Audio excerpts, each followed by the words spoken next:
Hola, hola, ¿qué tal? Muy buenos días. Se les saluda siempre en el nombre de Dios, en el nombre que es todo nombre. Dice la palabra que en el nombre donde toda rodilla se inclinará ante Él.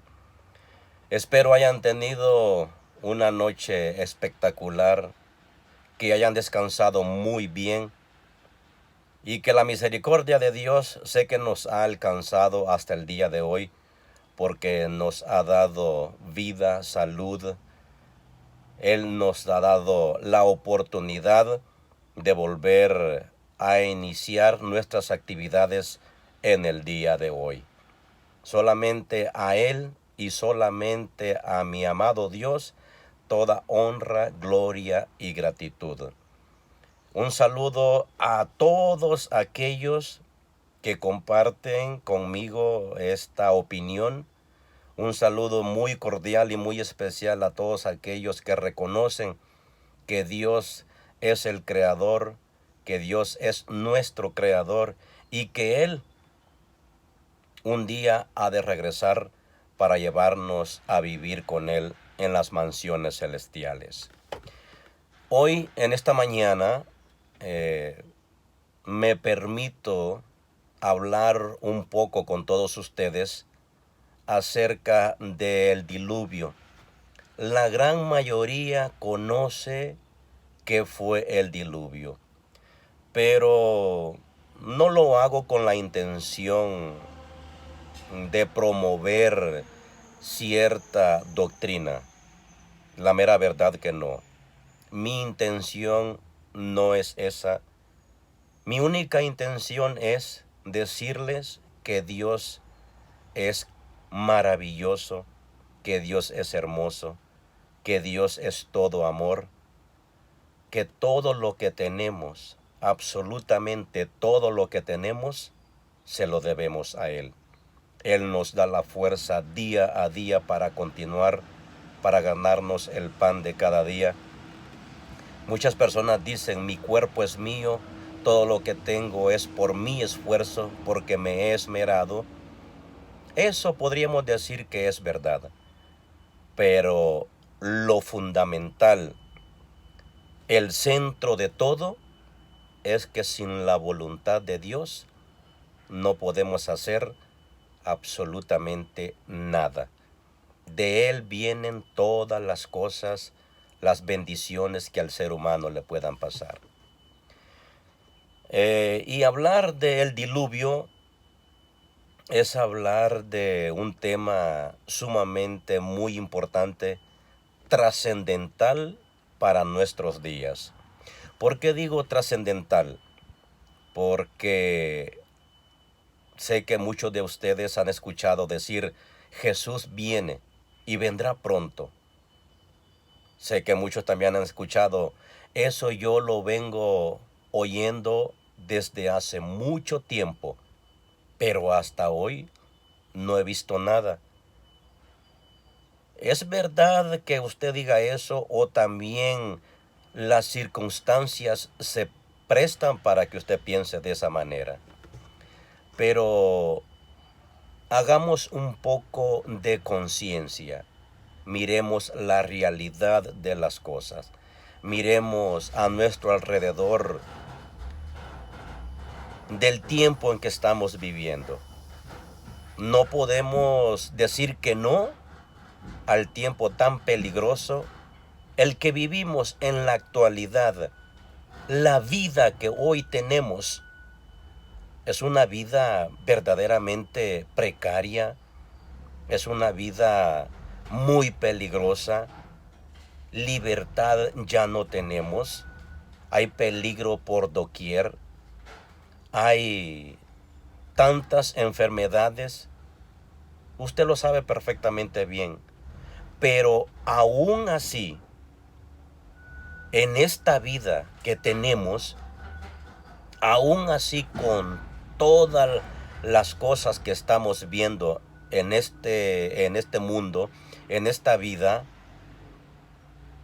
aún así le aseguro con sinceridad que ni aún así nosotros no deseamos morir, que nos gusta esta vida, que supuestamente para nosotros esta es la mejor vida que podemos tener.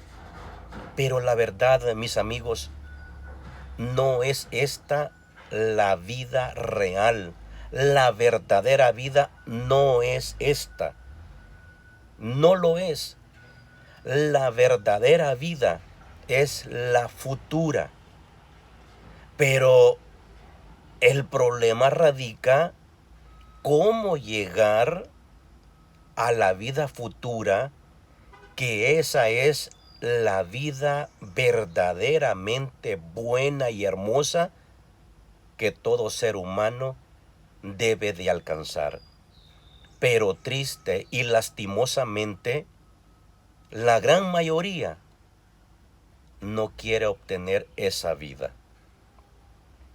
Muchos a la ligera piensan, no, pues en la otra vida yo voy a tener esto, lo otro, voy a reunirme con mis seres queridos. Lo dicen a la ligera, como que si a la ligera la van a obtener, pero no es así. La palabra de Dios es clara, es contundente, es enfática y es real. Hay una cosa que hay que hacer para lograr la vida eterna. Sé de que todos vamos a morir algún día. Eso es lo único que tenemos completamente seguro, tarde o temprano, pero lo único que en esta vida tenemos seguros es que un día vamos a morir. La Biblia a la muerte le llama un sueño. Y vaya de que sí es un sueño. Y aquí entra y voy a hablarle un poquitito el por qué Dios le llama a la muerte un sueño. Porque, y a la vez también, aquí está el dilema, o aquí está la clave y el secreto para que usted y yo podamos alcanzar la vida buena, la vida eterna, como lo dice Dios. ¿Cómo alcanzar la vida eterna? Hay solamente un camino y una sola manera de alcanzar la vida eterna. Y eso es entregarle el corazón, la vida nuestra, al servicio de Dios. Aquel Dios que lo ama de tal manera que el versículo más famoso y conocido de Juan 3:16. De tal manera amó Dios al mundo que dio a su Hijo unigénito, para que todo aquel que en él crea no se pierda, mas tenga vida eterna. Allí usted podrá decir, dice, todo aquel que en él crea. Entonces yo creo, puede decirse usted. Eso es verdad. Todo mundo creemos en Dios. La Biblia dice que también los demonios creen y tiemblan. Pero no solamente basta en creer. Si usted cree en Dios, entonces demuéstrelo, compruébelo. ¿Cómo lo puede usted comprobar? Haga un pacto con Dios. Entréguele la vida a Dios. Esa es de la única manera que se hace realidad Juan 3:16, que de tal manera amó Dios al mundo, que todo aquel que en él cree no se pierda. Si usted se pierde es por su propia decisión, pero Dios lo ama tanto a usted. No dice, no le estoy diciendo lo amó tiempo pasado, lo ama tiempo presente, que Jesús vino a dar su vida por usted. ¿Y cómo podría usted hacer un pacto con Dios? A lo mejor le surge esa pregunta. Bueno, lo que la Biblia dice. La Biblia dice que Jesús nos dio ejemplo. ¿Se acuerda usted cuando Juan el Bautista miró a Jesús que se acercaba a él y Juan dijo, he aquí el Cordero de Dios que quita los pecados del mundo? Y que el mismo Jesús fue bautizado por el mismo Juan el Bautista. Eso usted lo puede encontrar en el libro de Lucas. Entonces, si Jesús, ya de 30 y tantos años de edad, fue sumergido en las aguas del río Jordán, entonces ese es el acto que hay que hacer, que usted y yo debemos de hacer para poder entregarle nuestra vida, nuestra mente, nuestro corazón a Dios. Ese es el pacto, ese es el compromiso que hay que hacer. Y cuando usted hace ese compromiso y se mantiene, usted está yendo en el camino a alcanzar la vida eterna. Pero si usted no da esos pasos, déjeme decirle que su vida eterna está en grave peligro. Pero al principio dije hablar del diluvio. En Génesis 6, capítulo 6 y capítulo 7, ahí está toda la descripción, la historia del diluvio. Mire, en el libro de Apocalipsis, Jesús nos advierte y nos dice, así será la venida del Hijo del Hombre, como en los tiempos del diluvio. ¿Por qué en el Nuevo Testamento Juan, que escribió el Apocalipsis, pone como ejemplo el diluvio? Yo sé que muchos de ustedes quizá conocen la historia del diluvio. ¿A quién le tocó vivir en el diluvio? Bueno, fue Noé. Muchos de ustedes deben de conocer que Noé predicó 120 años que el diluvio se acercaba. Yo sé que muchos de ustedes deben de conocer que en aquel tiempo no llovía. Dice la Biblia que un vapor húmedo era el que mojaba la tierra y se mantenía húmeda, pero no existía la lluvia que el día de hoy conocemos, que las nubes sueltan el agua, ¿no? Entonces Noé predicó 120 años que iba a venir un diluvio. Vamos a imaginarnos, usemos nuestra imaginación, que como le decía en Génesis 6 y 7, ahí está la historia del diluvio. Gente completamente testaruda, completamente no quiso entender. Se valieron por sus propios pensamientos, se valieron el decir, ¿cuándo? Si nunca ha llovido. ¿Cómo es que entonces este Noé está diciendo que va a venir un diluvio de agua? Vamos a imaginarnos que la gente en aquel entonces, o si usted ha tenido alguna experiencia hoy en día, que usted le habla del evangelio a otra persona, o usted ha ido a tocar una puerta y le cierran la puerta frente en su cara. Entonces en aquel tiempo el pobre Noé, me imagino que también sufrió eso y le dijeron, oye Noé, ¿tú quién eres? ¿O quién te ha dicho a ti que va a venir un diluvio?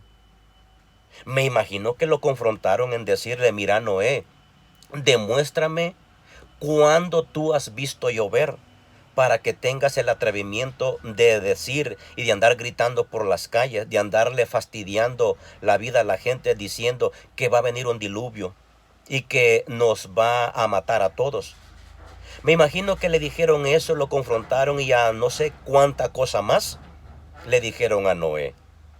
Pero Noé, obediente a la palabra de Dios, siguió predicando que iba a venir un diluvio. Bueno, predicó 120 años y cuando el tiempo se acercaba, para colmo de males, para Noé, la burla de la gente, quiero pensar que incrementó mucho más cuando Dios le dice a Noé, Noé, se ha llegado el tiempo, empieza a construir el barco, el arca.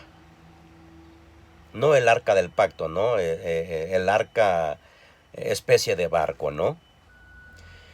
Si aún la gente aferrada a su propia idea no le creían a Noé que un diluvio iba a venir, imagínese usted ahora que lo vieron construyendo el barco.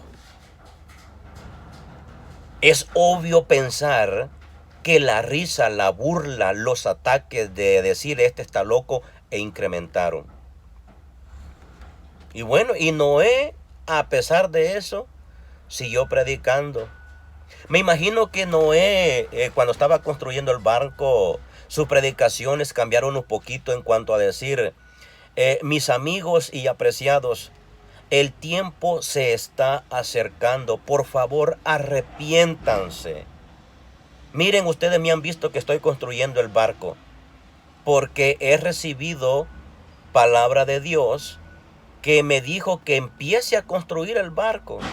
Y la gente arrésima a su pensamiento, dice que en aquel tiempo el pensamiento de la gente era de continuo al mal. Solamente tan perverso tenían el corazón que solamente era de continuo al mal.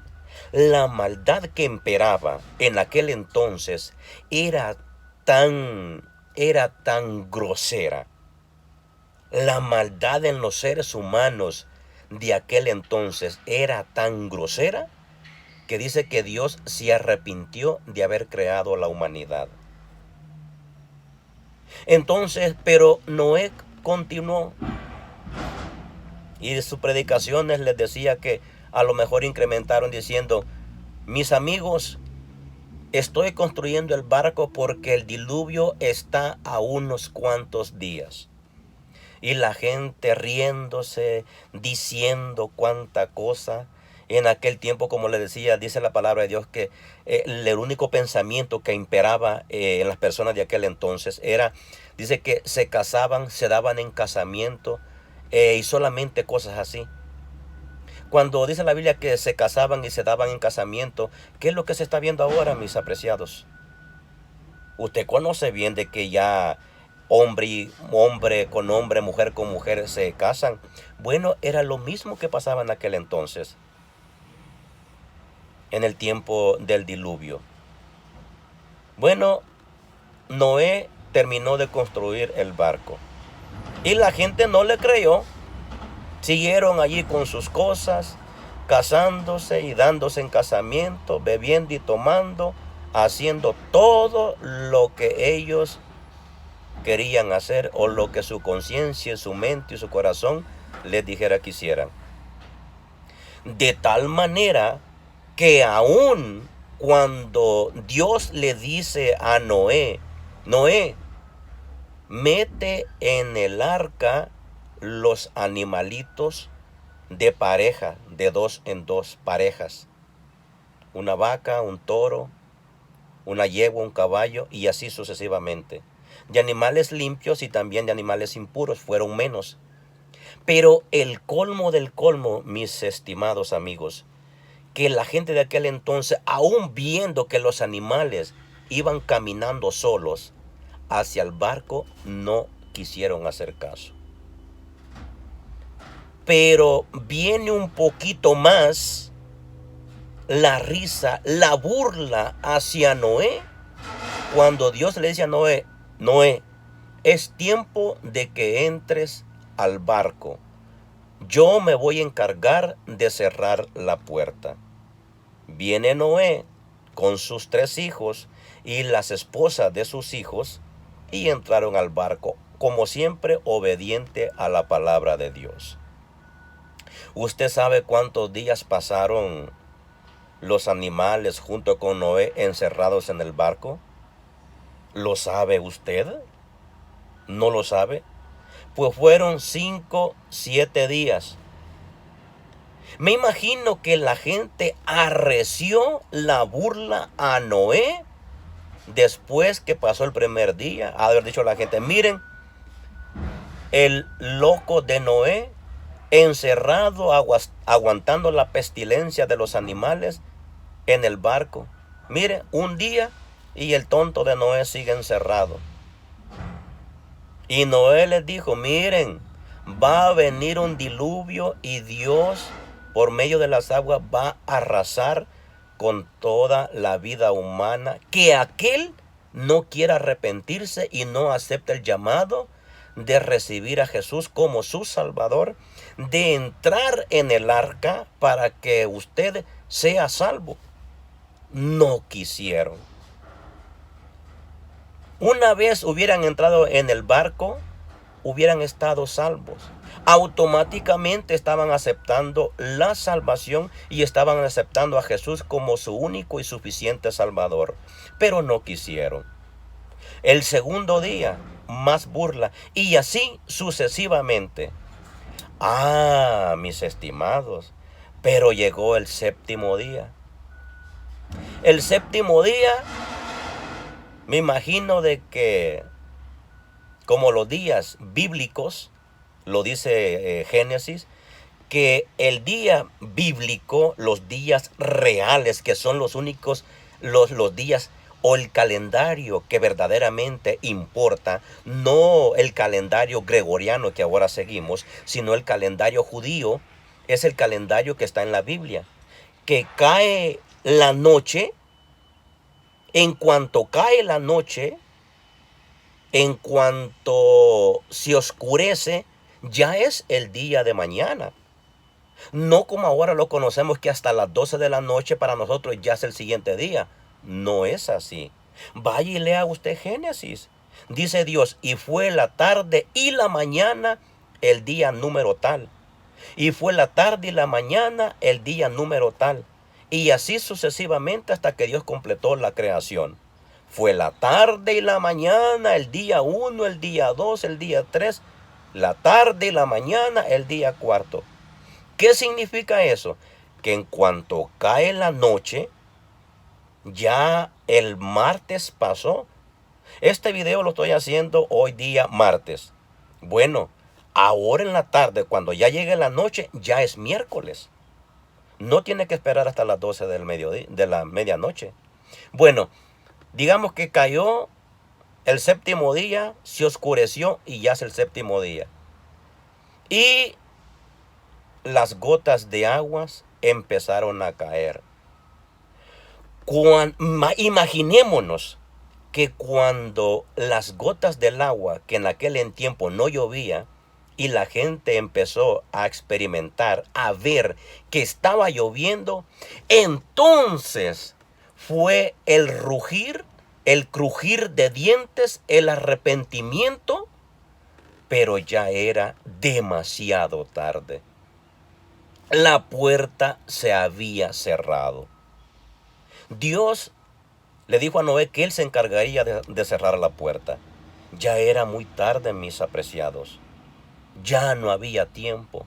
Entonces me imagino que la gente despavorida corría para todos lados. El arrepentimiento que les comía la conciencia. Y de decir, ¿por qué no le quisimos creer a Noé? Tanto tiempo que nos predicó, nos dijo que iba a venir el diluvio y no le creímos. Nos pusimos duros de corazón. Pero ya era demasiado tarde.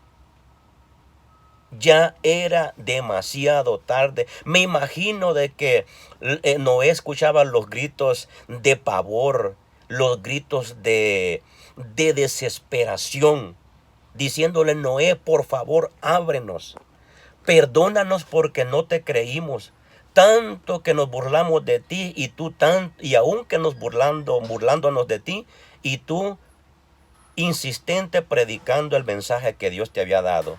Me imagino que eso debe de haber pasado. O sea, usemos un poquito la imaginación. Pero ya era demasiado tarde. Ya no se podía. Conclusión. Dios cumplió su palabra. Así mire. A plomo. Como Él lo había dicho. Entonces, como a plomo cumplió su palabra con el diluvio, Por eso es que en estos días también nos dice, como en el diluvio, así será la venida del Hijo del Hombre, la venida del Hijo de Dios. Dios dice, como en los tiempos de Noé. En- entonces, ¿ahora qué pasa? Uno va y habla con personas a quererles hablar del Evangelio o a entregarles algún folleto, alguna revista. La gente está demasiado renuente, no quiere. Y conociendo ya la historia que está en Génesis 6:7, que así sucedió. En el libro de Mateo dice, Dios, que ni una jota ni una tilde pasará de su palabra, que no se cumpla completamente todo.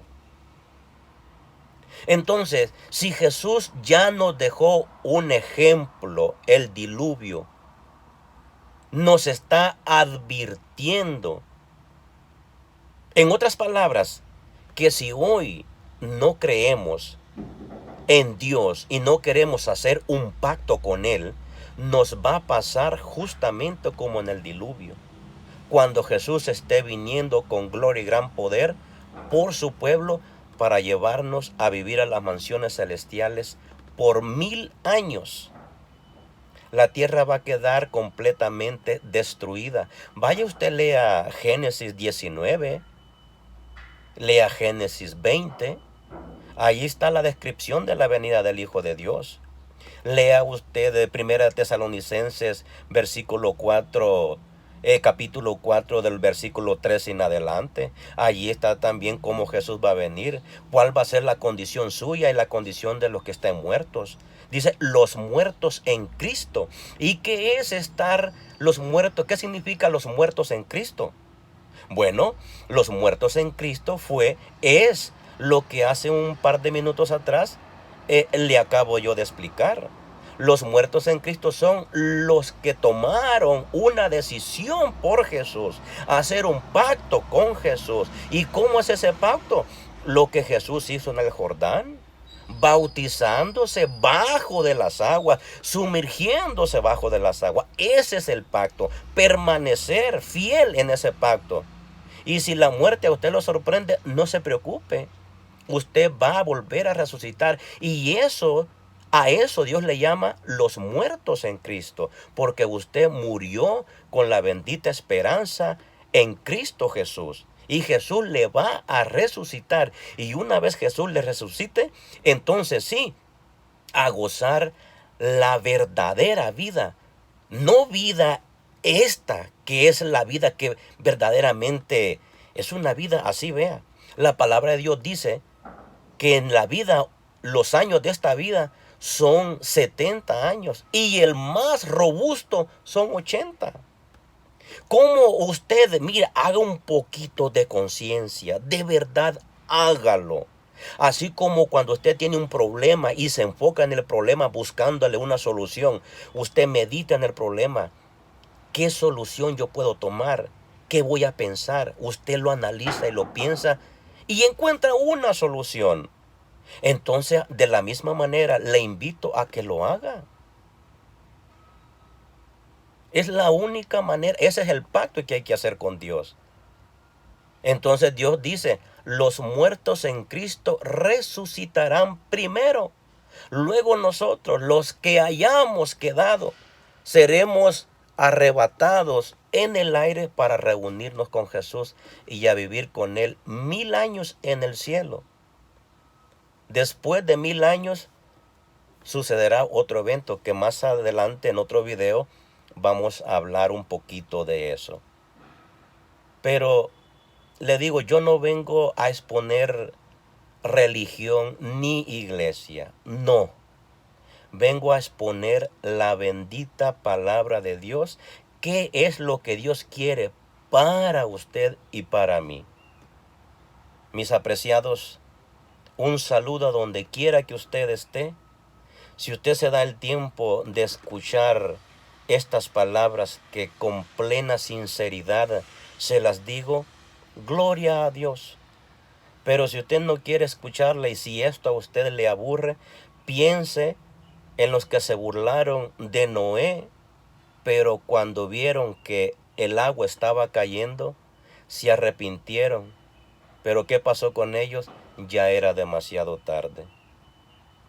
Un saludo, cuídense mucho. Mi nombre es José, originario de El Salvador. Que Dios me les cuida grande y ricamente. Piense en Dios, que lo único que Dios quiere es darle vida eterna. ¿Usted sabe qué significa la palabra eterna? Piense y medite en esa palabra. Busca el diccionario si usted quiere y póngale qué significa la palabra eterna. Y medite en esa palabra. Muchas bendiciones. Dios le ama. Jesús viene pronto. Hasta pronto.